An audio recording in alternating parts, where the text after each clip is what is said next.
Olá, pessoal. Bom, hoje duas coisas eu quero apresentar para vocês, importantíssimas. Primeira coisa, o Evangelho não é Jesus te ama. Sabe, algumas pessoas estão acostumadas a sair para evangelizar e pregam para a pessoa: Jesus te ama, Deus tem um plano na sua vida, Deus vai tirar você dessa vida, vai colocar... Pare de sofrer, vem para Jesus, porque aí você vai ter alegria, ele vai resolver todos os seus problemas, né?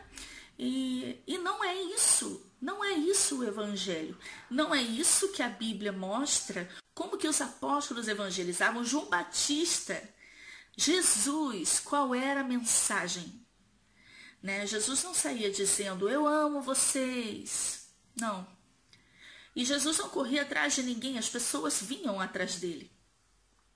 Até o cego Bartimeu, quando gritou, as pessoas: ai, não, fala baixo, para de gritar, ele não vai te ouvir. Jesus, parando, disse: chama ele. Jesus não foi lá nele. Jesus disse: chama ele para ele vir aqui.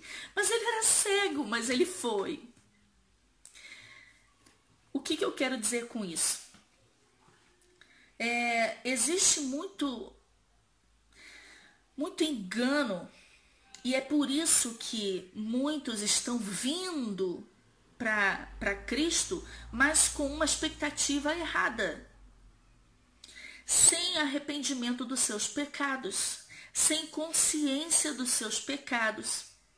Ou melhor, muitos pregam muito a graça. Sim, é claro que Deus tem a sua graça, ele mandou Jesus para pagar por nós, isso é a graça.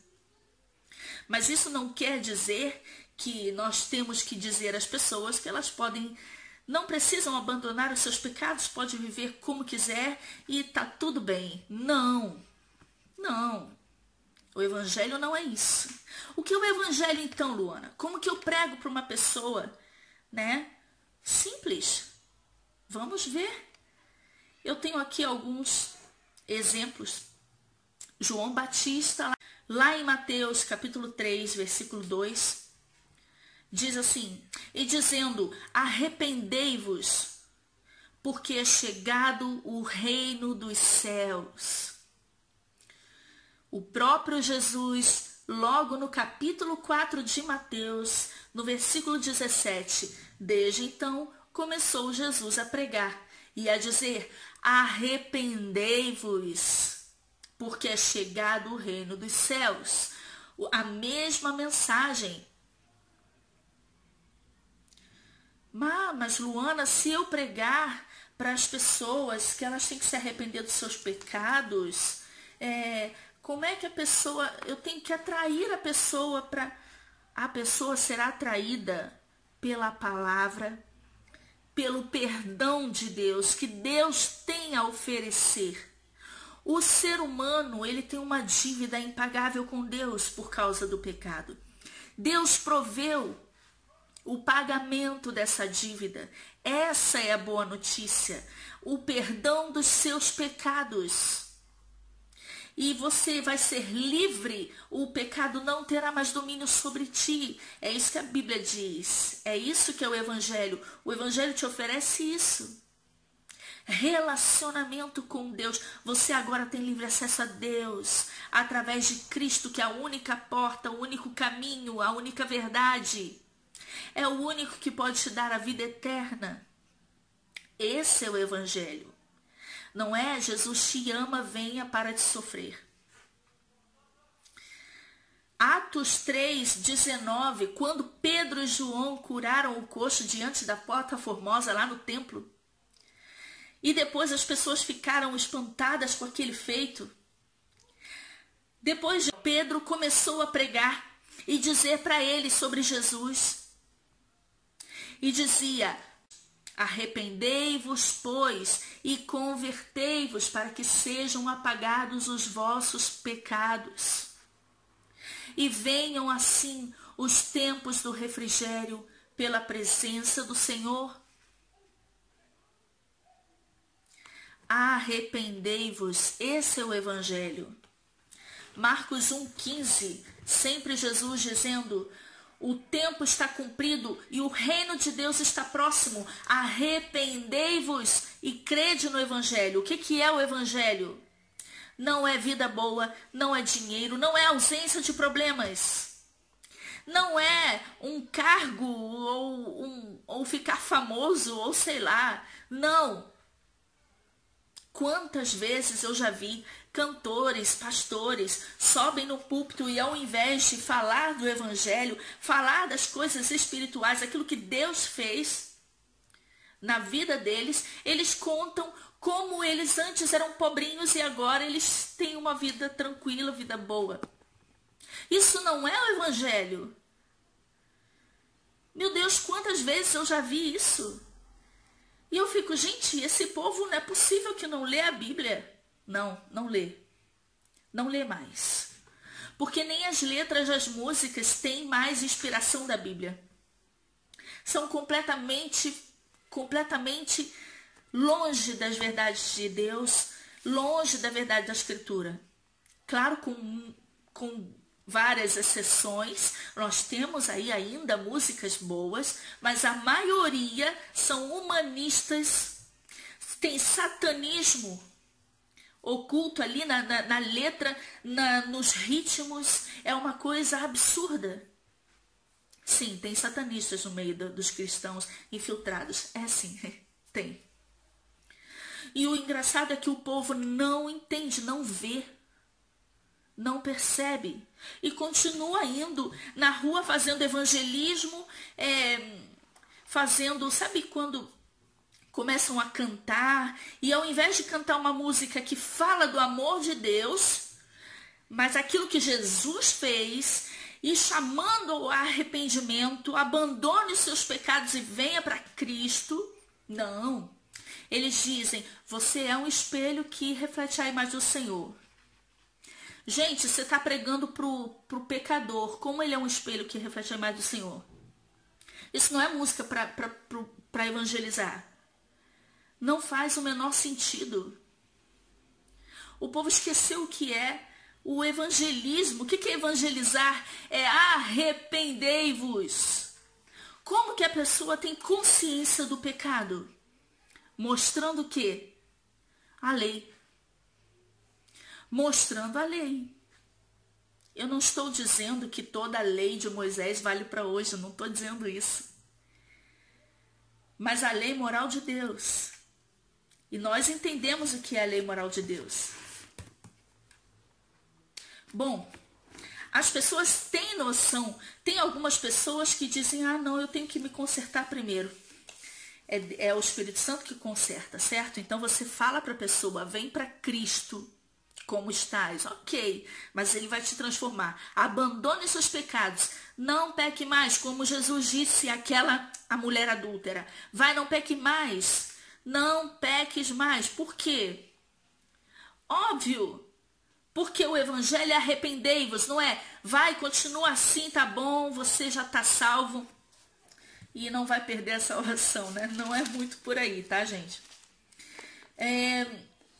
Só que isso eu digo para quem está dentro do sistema religioso e está acostumado a pregar o evangelho dessa maneira. Porém, aqueles que saíram do sistema religioso, o que eu diria para aqueles que saíram do sistema religioso e vão pregar o evangelho? Como é que eu vou dizer para eles? Sabe o que eu tenho visto ultimamente e me entristeceu muito esses dias? Porque eu vi alguns vídeos sobre o fim dos tempos e sobre a ira de Deus derramada sobre o mundo nos últimos dias, quando Jesus vem e 2/3 da terra morrerão. Muitas coisas terríveis que estão nas profecias e a gente sabe que vão acontecer quando Jesus vier com a sua ira. E aí eu vejo alguns pregarem isso com tanto prazer, com tanta...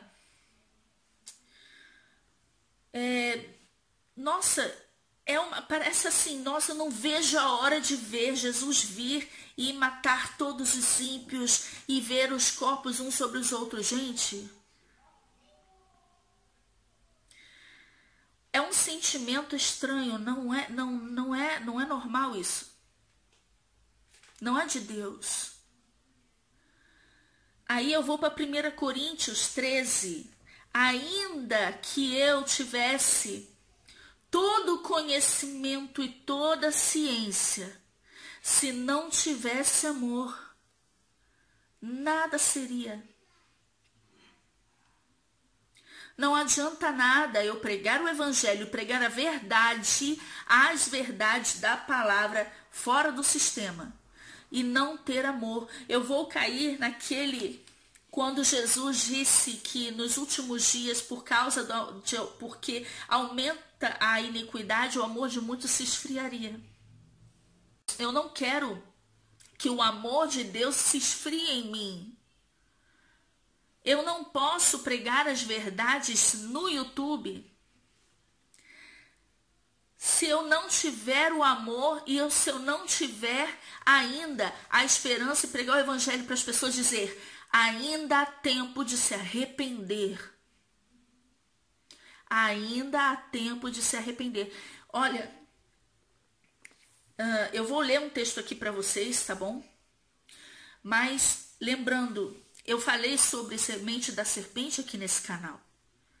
Eu cria nessa doutrina há um tempo atrás. Mas depois que as pessoas começaram a me pedir para que eu falasse sobre isso, eu comecei a estudar mais e ler e preparar. Quando eu me dei conta, eu estava entendendo pela escritura que aquilo era uma doutrina errada. E hoje eu entendo quais são as consequências e quais são os perigos de se crer nessa doutrina. Ah, aquele ali é um psicopata, é um narcisista. Aquele ali é RH negativo. Aquele ali, é um reptiliano. Aquele ali é um semente da serpente. Então, eu não vou mais pregar o evangelho para ele. Eu vou torcer para ele se dar mal. Eu vou torcer para Jesus voltar logo e acabar com ele. Isso é o amor de Jesus? Jesus disse que nós devíamos amar os nossos inimigos e orar por aqueles que nos perseguem. E Jesus ensina o que é a compaixão, e eu vou ler para vocês aqui.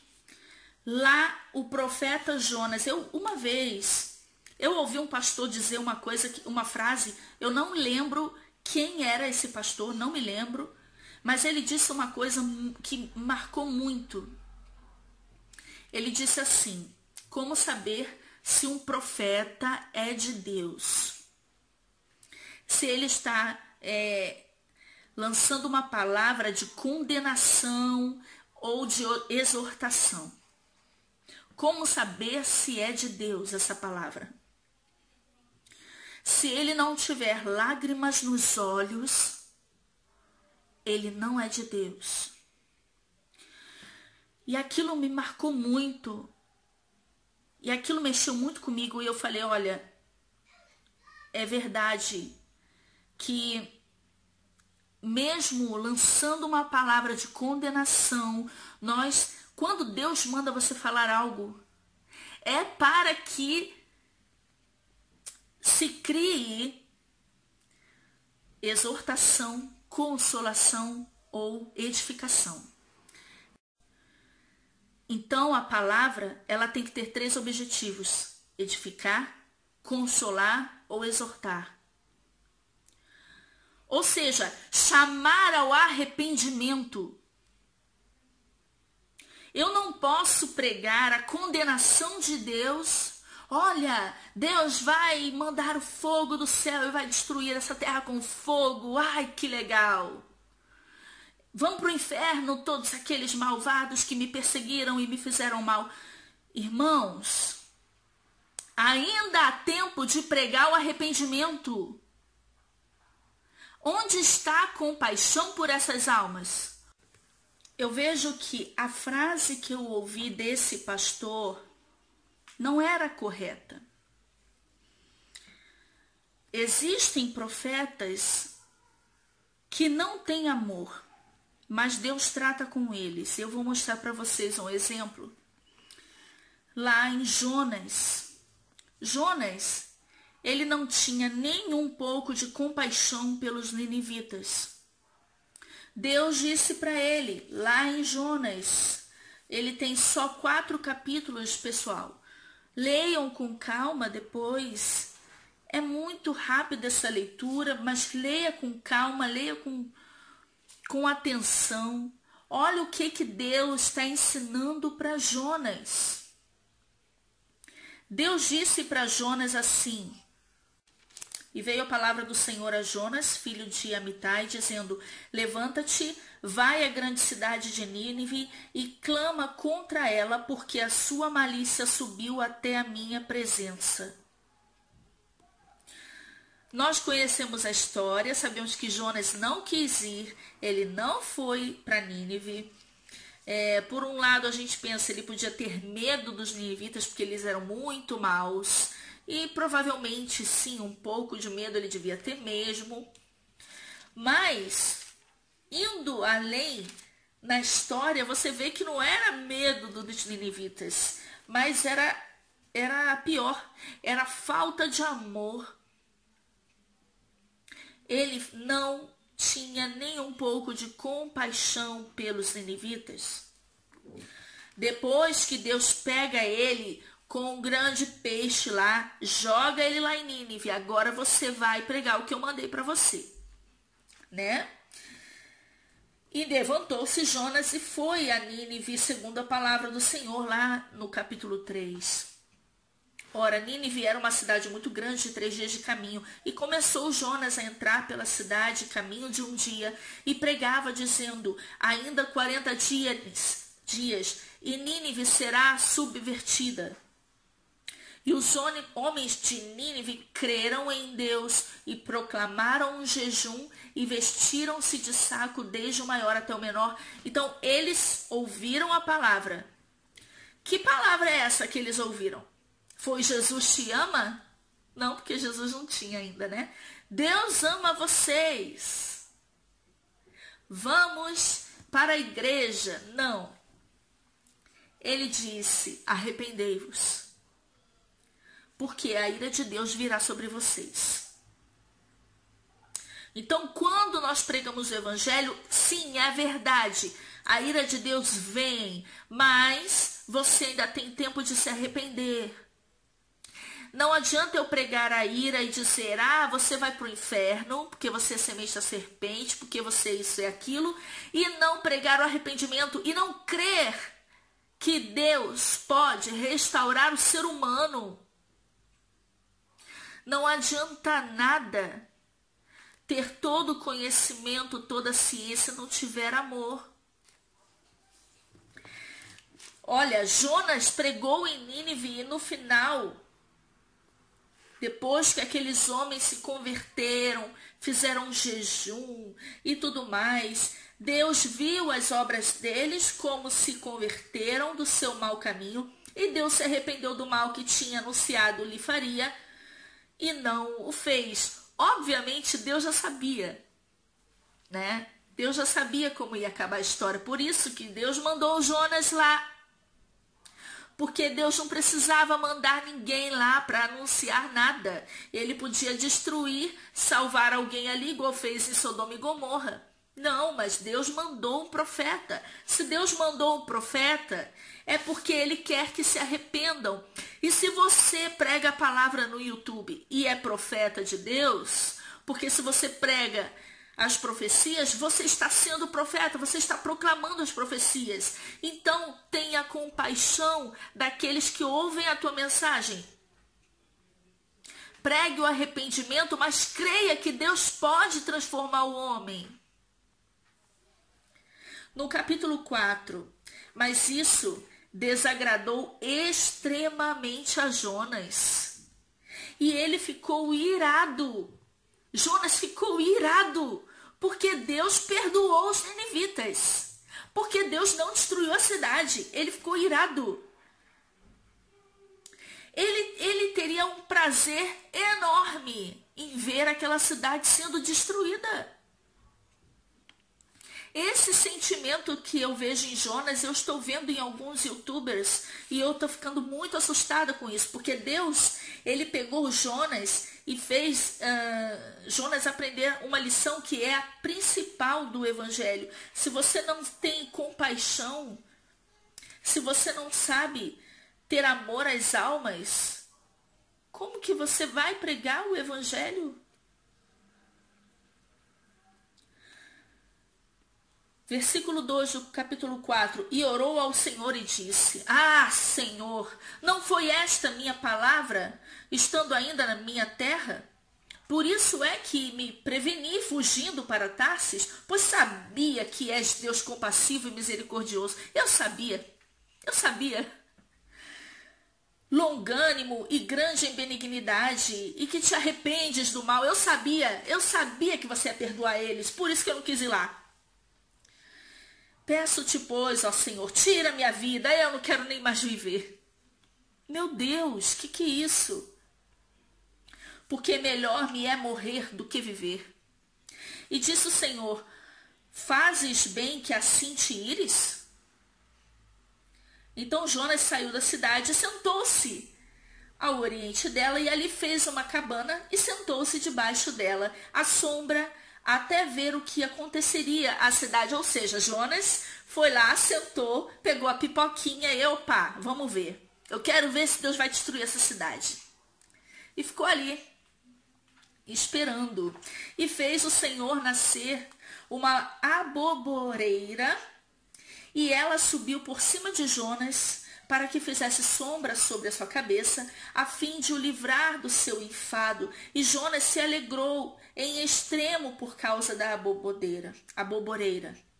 Mas Deus enviou um verme no dia seguinte, ao subir da alva, o qual feriu a aboboreira, e esta se secou. E aconteceu que, aparecendo o sol, Deus mandou um vento calmoso oriental, e o sol feriu a cabeça de Jonas. Esquentou o sol, né? E ele desmaiou e desejou com toda a sua alma morrer, dizendo: por que ele não saía dali? Mas ele queria ficar vigiando a cidade, o que ia acontecer. Melhor me é morrer do que viver. Então disse Deus a Jonas: fazes bem que assim te ires por causa da aboboreira? E ele disse: faço bem que me revolte até a morte. E disse o Senhor: tiveste tu compaixão da aboboreira, na qual não trabalhaste, nem a fizeste crescer, nem numa noite nasceu e numa noite pereceu? E não hei de eu ter compaixão da grande cidade de Nínive, em que estão mais de 120 mil homens que não sabem discernir entre a sua mão direita e a sua mão esquerda, e também muitos animais. Eu não vou ter compaixão de Nínive? Ou seja, o Criador, ele sim, ele terá compaixão. Como ele não vai ter compaixão quando ele manda sua ira, mas ele deixa sempre a oportunidade para o arrependimento. O evangelho é: arrependei-vos, pois é chegado o reino dos céus. E hoje, nos últimos dias, nós pregamos assim: arrependei-vos, pois Jesus está perto. E a ira do Senhor virá sim sobre a terra, mas Ele está pronto com o seu amor para te dar. Porque, mas você tem que pregar o amor de Deus. Sim, você prega o amor de Deus, porque Jesus veio morrer pelo ser humano. Isso não é amor de Deus? Você tem que dizer para a pessoa: Jesus veio e pagou, derramou todo o seu sangue por você. Não Jesus te ama, mas ele está pronto para te amar. Ele diz: aquele que ouve os meus mandamentos e os guarda, esse é o que me ama.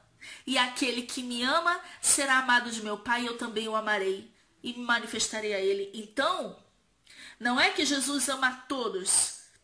Ele está pronto a amar a todos que vêm a ele. Entende a diferença? Mas quando eu prego o evangelho para aquele aquele ímpio, eu preciso crer que Deus pode, que Deus é capaz de transformar o ser humano. Então eu vou pregar o arrependimento. Arrependa-se enquanto há tempo, a porta ainda não se fechou, você ainda tem tempo de se arrepender. Não pregue para as pessoas como se não tivesse mais tempo para vir a Cristo. Pregue o arrependimento, pregue as verdades de Deus, sim, mas pregue o arrependimento e não fique como Jonas, sem compaixão, sem amor, porque Deus, ele é compassivo, como Jonas disse, quando ele diz assim, no versículo 2 do capítulo 4, por isso é que me preveni fugindo para Tarsis, pois sabia que és Deus compassivo e misericordioso, longânimo e grande em benignidade, e que te arrependes do mal. Deus sempre vai dar a chance para o ser humano se arrepender. Não pregue o evangelho esquecendo que Deus é bom, que Deus é amor, ele é pronto a amar aqueles que vêm a ele. E ele, o seu espírito é que é capaz de convencer o homem do pecado, da justiça, do juízo. Não olhe para as pessoas como se elas já fossem condenadas e não tivessem chance de arrependimento e de salvação. Como alguns calvinistas olhem, aquele ali não tem não. Aquele não tem não. Nem precisa pregar para ele. Ou aqueles que creem na doutrina da semente da serpente, às vezes olham para alguém e falam, esse daí é semente da serpente, eu não vou nem pregar para ele. Meus irmãos, não vamos esquecer. Deus, ele pode transformar o ser humano. E isso é essencial para pregar o evangelho. Compaixão e amor pelas almas. Pregue a verdade, mas pregue o amor de Deus. Não pode deixar uma coisa e pegar a outra. Tem que pregar a verdade, mas tem que sim lembrar que Deus, ele está disposto a amar, está disposto a perdoar sempre. É isso que eu queria dizer para vocês. Não é pregar Jesus te ama, mas é pregar Jesus está pronto para te amar. Se você quiser, se com a condição, se você se arrepender, se você abandonar os seus pecados, se você vier, se você quiser, ele está pronto a perdoar.